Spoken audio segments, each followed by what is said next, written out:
This special edition of the Workshop. Oktoberfest. Thank you, there nerd. Jim, are you excited? It's Oktoberfest. I am. There are two periods of time during the year that the Workshop really gets excited. One of them is St. Patrick's Day, hint, they drink a lot.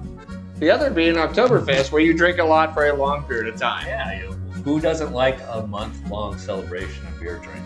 I mean, come on. Jesse, You have any tape? Huh? You have any tape?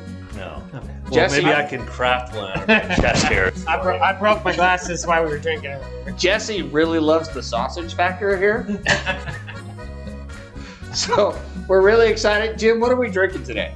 Today we are going to be drinking two Oktoberfest beers.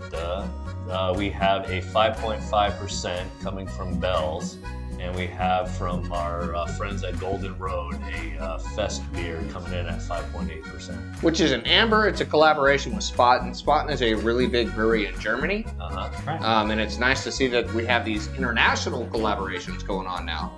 Right. So we have an amber and a Marzen. And a Marzen, correct. And we're really excited to get to these. This time of year is perfect for this type of beer. These are considered autumn beers. Because now we're starting to move out of the lagers. Jesse, I know you're a Bud Light guy. We're starting to leave the lagers behind us and the IPAs, and we're starting to get into the eventually winter beers, which are the really dark stouts and porters. Ambers and darker. Yes. In the meantime, we're in the mid beers. Right. My favorite beers, actually. Yeah, these are some of my favorite ones too. So. I think we're gonna pop the top on one of them. I think we're gonna start with the Bell's, which is a fantastic brewery here in America. We're gonna pop the Bell's. We're gonna pour it. We're gonna taste it. We're gonna talk about it, and then we're gonna talk about these exciting glasses we're using. I'll see you soon. I think the best beers annually are going to be these like in-betweeners. I do like the in-betweeners. Yeah. It's like gateway drugs. We're gonna get high. We'll see you soon. We poured it. This is a glorious looking beer. This is a Marzen. It's produced from Bell's. They're out of Michigan. They're a absolutely fantastic beer company. I do love their Two-Hearted Ale. I don't know if you ever had that IPA. Great beer. Fantastic beer. Let's start with you, Jim. What do you see? Well, I noticed that, again, Jesse has the largest head. Jesus, I don't So know if it's- that keeps working out. It's I kind think of it's- appropriate. He's got like the Look at this cap for his, It's the for oxygen. his beer Look, here, hold stein, you know. There you go. So, Mine has more carbonation than yours. right. So, I see a wonderful kind of golden No flies. hue. It kind of looks almost like honey. It's Definitely that color. That kind of color kind of reminds me of honey. I don't have as much carbonation, although I think that's the steam. you think that's what's producing it? Yeah, sure. So Jim is drinking from what is traditionally known as a Pilsner glass. Jesse is drinking from a traditional German Stein, and I am drinking from Das Boot. Das Boot. Das Boot. Jesse, what do you see? I think it's important to note that like during the fall season we have Oktoberfest, right? But also during the fall season is when we see all the trees start to change and stuff, and it's very important and almost iconic to drink beers that Look follow like that those follow colors. suit. Yeah, that look those colors, absolutely. So I see a beer with a decent head. You're right, dude. That color that you described in the word honey is almost absolutely perfect. Fun fact: honey doesn't expire. Ever. Forever. Ever. This beer is probably going to expire, in our. You guys want to put it to the nose? Oh yeah, So I get some malts out of that deal. definitely. Definitely very malty. You would think that it would be darker with how much malt.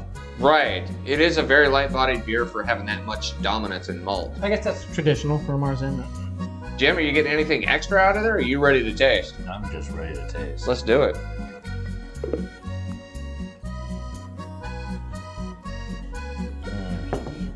Very good. Guys, if you've never drank from a boot, what happens is the fluid comes to the back of the boot, the toe evacuates and then fills up with the oxygen. And then when you put the beer back down in a position, that oxygen comes through and reconstitutes the head of your beer. So It's Let's actually my new favorite glass. Let's just make sure that it's a glass boot, right? we don't want to use Grandpa's boot. Right. We don't need a No. sweaty boot. What are you tasting, Jim? I am tasting Lots of malt.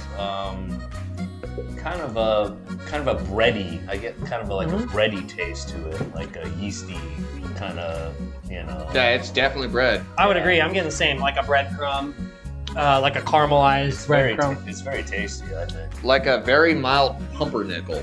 Right. Something along that line. Right. It's an absolutely fantastic bread. It's called pumpernickel. There's a bread called pumpernickel. Pumpernickel bread. Yeah, Jesse knows about it. You've never seen like the You've series? never seen the Barney song? Right. No. About pumpernickel bread? No. Oh my gosh, sing it for us, Jim. It's gonna appear right along here. No. Here we go. And we're gonna have the little ball that bounces too. No, I don't think we'll do that. Oh, it's not like Reading Rainbow. No, this ain't the Reading Rainbow. But yes, pumpernickel bread, I like it. Let's talk about this on a crushable scale because I know this is a special episode, but I do want to talk about our American German beers on a crushable. Jim, what do you give this one? Ooh. For the style, I'm actually going to give this one pretty high. Are we going on a 5 scale 10. or a 10? 10 scale. Let's go, let's say 8.5. I'm gonna go 7. 7. I think it's an absolutely great representation of a Marzen. I got it. It's not from Germany. It's our American German beer. I gotta love the keeping the flies out of your beer when you walk away to take a piss. But That's fantastic. with that, I give it an 8. Are you taking this to the? Give it a 7. Are you taking that beer over to the porta potty with you? Is that why you need the little? I gotta believe that. What's going on here, guys? I gotta believe that when the Germans were originally brewing this way back when, that there was a farm room.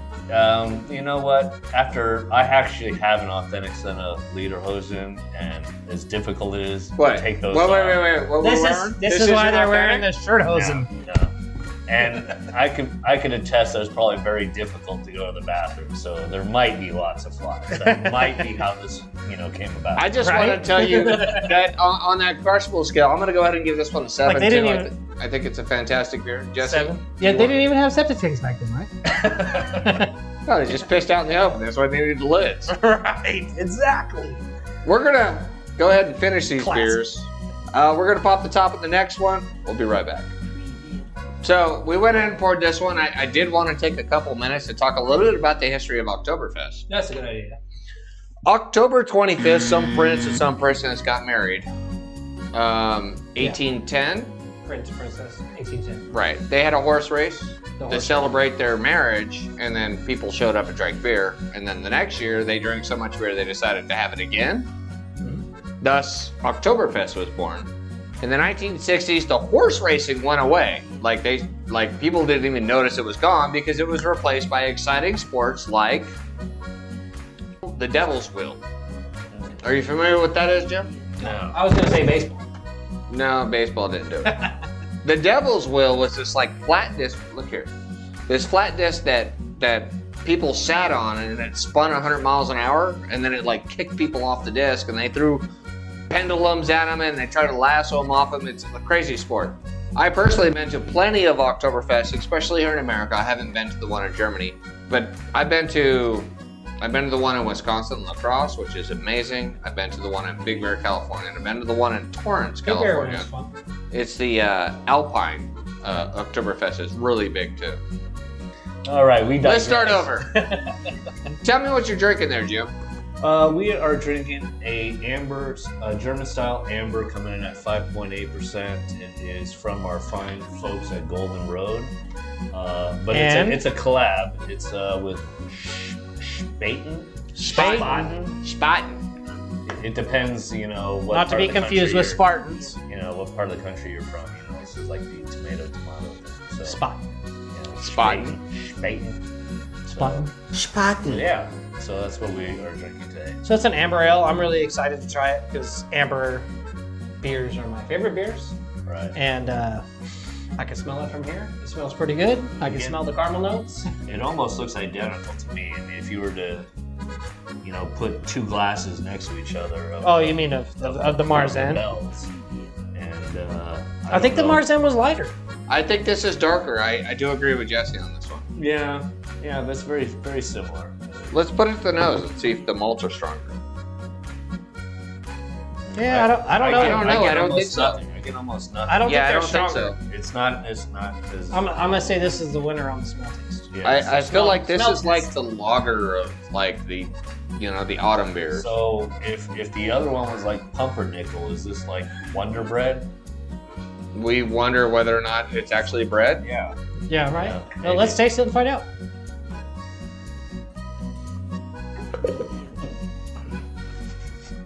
That boot's fast, man. You got to be quick. That boot kicks back. It's a kicking boot. So this one's a little bit smoother. Yeah, actually, I'm pretty with almost no scent. I'm actually kind of surprised by the flavor I'm getting out of here. Yeah, Right, so it's like very this bold. one, Yeah, it's very bold. but super smooth. Yeah, it's very bold. I like it a lot. we I have to really eat- don't like drinking. We do have to I'm gonna warn do our this viewers, though, that this beer was made in a facility that processes wheat. So if you have wheat allergens, you know, you may not be able to drink this beer. If you have wheat allergens, you're probably not drinking.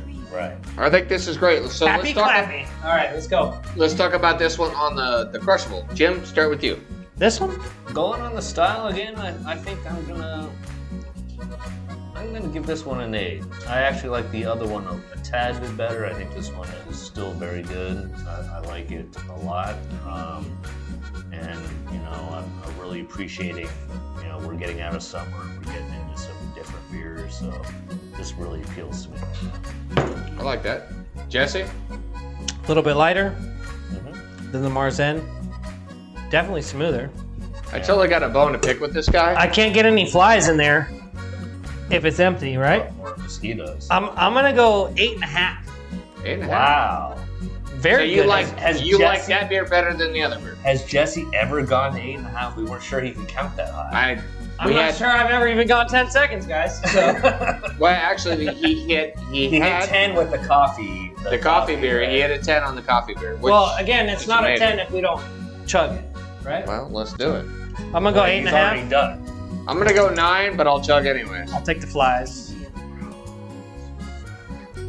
Remember, Jim, pros.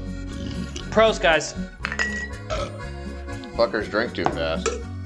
Like, Subscribe And drink that beer. and ring the bell. Oh, ring the bell. I always screw it up. Sorry, guys. share. We'll see you in the next round. Cheers.